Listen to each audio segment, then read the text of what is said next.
Argent a appris que Vidéotron va confier une partie de son service à la clientèle à Exceed, une entreprise égyptienne dont le siège se trouve au Caire. C'est la première fois que le fleuron québécois fera appel à un sous-traitant étranger pour assurer son service à la clientèle. On fait le point là-dessus avec Carl Renaud. Carl, est-ce que c'est le début d'une vague de délocalisation d'emplois vers des destinations étrangères? Pour le moment, Georges, Vidéotron indique qu'il s'agit plutôt de la création de 200 nouveaux emplois et que ces 1000 employés qui exercent ces fonctions, qui assurent le service à la clientèle au Québec, bien, leurs emplois ne sont pas en danger. Par contre, il faut jeter un œil du côté des sous-traitants parce que Vidéotron fait déjà affaire au Québec avec 3 sous-traitants qui emploient au total 800 conseillers en service à la clientèle. Et la directrice des communications, la porte-parole de Vidéotron, Isabelle Dessureau, a admis que les ententes qui lient l'entreprise à ses sous-traitants vont être valides là pour 2 à 3 ans encore.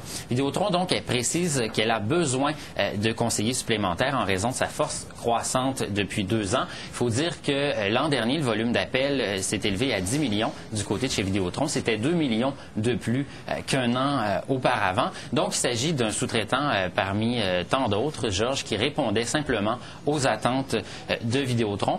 Isabelle Dessureau m'a aussi confié qu'on a essayé d'embaucher des gens au Québec. Il y a d'ailleurs eu une journée porte ouverte il y a quelques semaines au Québec où on avait pour objectif d'embaucher 300 nouveaux employés. Par contre, on est parvenu à en engager seulement 125. Bon, Carl, parlez-nous maintenant de cette entreprise égyptienne.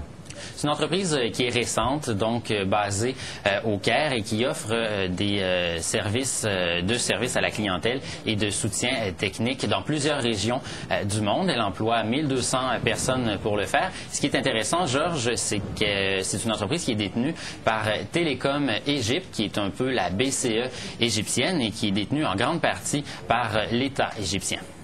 Merci, Carl. Au revoir.